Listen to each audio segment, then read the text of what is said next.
Good morning, community. Jill here with North Texas Vegetable Gardening, canning recipes, a little bit of everything. Is this the weekend many of you have been waiting for? I think it is. So I know a lot of our community members don't start their garden until after Easter. And there are other little signs that people go by, like dogwoods blooming, pecan trees blooming. Let's see, there's another one. I'll think of it here in a minute. But anyway, we have already been going pretty strong. We had a great sale yesterday. We're going to have another sale today. Many of you have come out and visited us, and we thank you so much for taking the time to drive, some of you, from a long ways to come and see us. And wow, it's just such a pleasure to meet you all.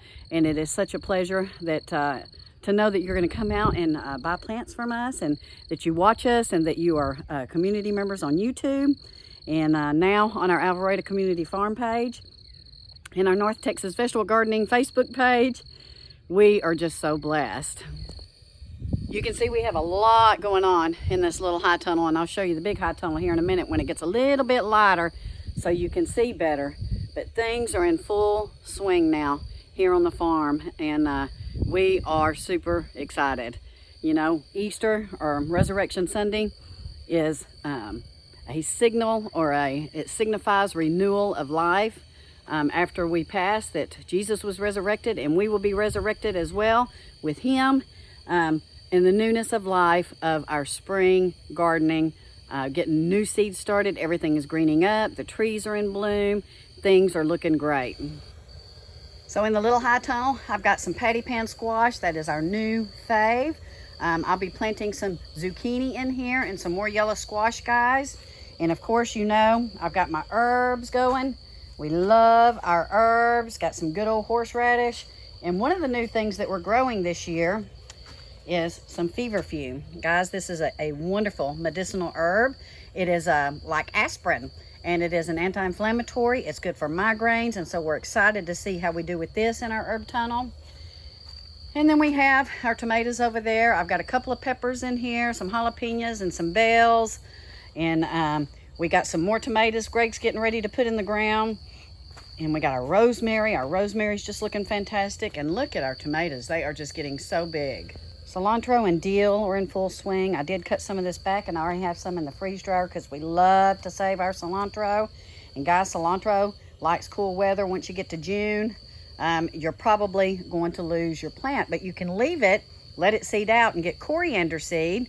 Or sometimes the seeds will come back, or your plants will come back next year. Here's some of our bush beans. I did plant more last week, and so I should start seeing those pop up above the ground sometime this week. Look at our pear tree. We had lots of flowers on it this year. We even have flowers on our plum trees. So I'm fully expecting that we are going to have a great year with our fruit trees. And then this is my green bed. We did get a little cool during the week, so I think it kind of backed off, but I think we're gonna have a really nice week coming up. I expect to see these rebound very nicely. And then I have some cabbages over here, mustard greens, which are some of our favorites, lettuce.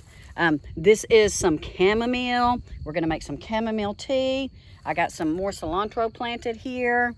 I did knock off some of that cilantro down there this morning to go ahead and get freeze dried.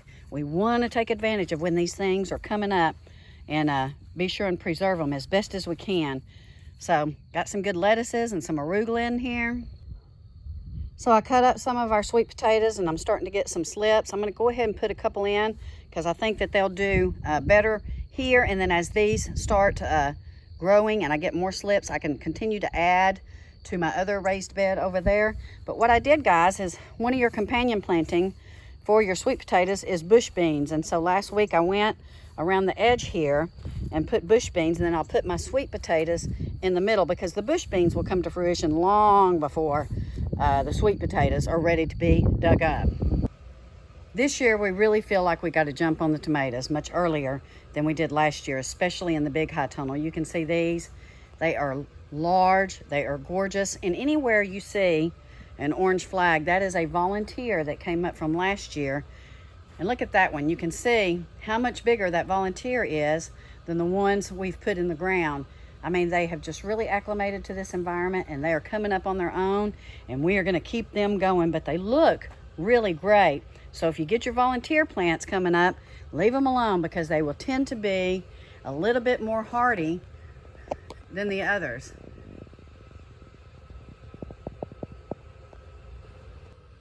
Now, whatever government official decided that daylight savings time was a good idea doesn't understand how we have to grow and plant here in Texas.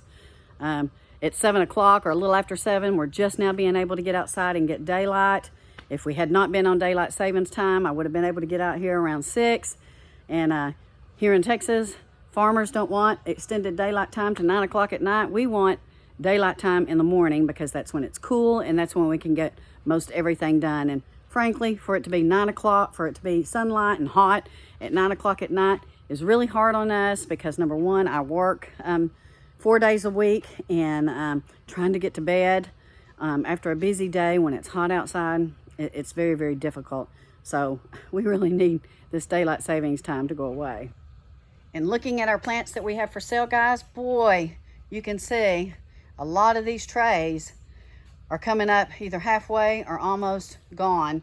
A lot of our tomatoes. And we have some up pots here. These are our herbs. These are our peppers. You know that we've put a big dent in a lot of this. So I figured up this morning we've sold about 1,500 plants so far this year. Praise the Lord, and we are so excited about that.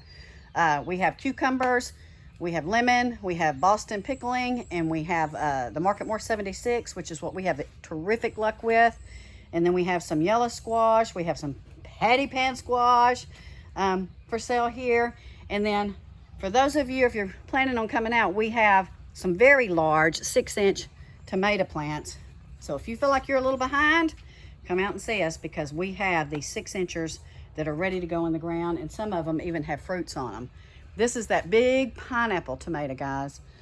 So this is a huge, huge plant, and can't wait to see what we get from these. So we've sold so many of the beefsteaks, we had to go ahead and start more probably about 6 weeks ago. And so these are coming up. This Thai basil is going like gangbusters, and my mustard greens too. The mustard greens have done quite well, and this Thai basil is just absolutely beautiful. We got a little spotty in there.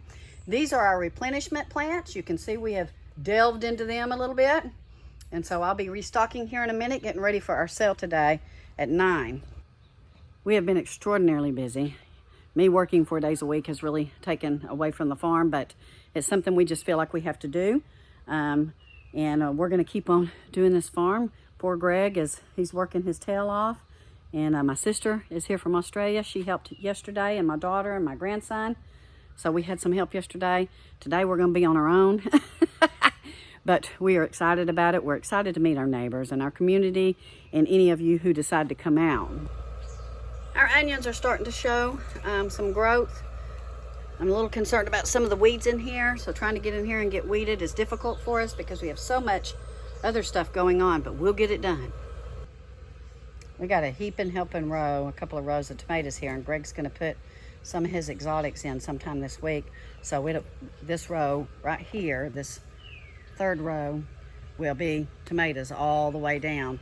So we are praying and hoping that we're going to get an abundant harvest of tomatoes this year.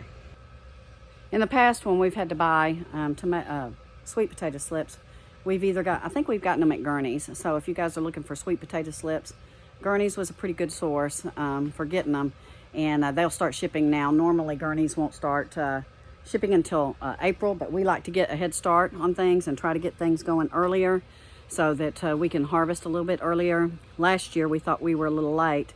We're not going to be late this year, and actually last year we did pretty good. And we planted our sweet potatoes in 27-gallon tubs. This year they're going to go in those Vigo gardens.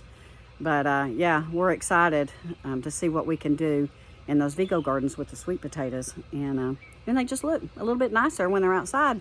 Now in that little high tunnel, we use all 27-gallon totes, or some of those mineral tubs that we get from farmers. So some of you have asked where we get those from. If you got a farmer out there who, a dairy farmer or a cattle farmer, that's what they put their mineral licks and their stuff like that. So you might can grab some from one of them. that's a good source for you to start looking. Here's a view of the high tunnel.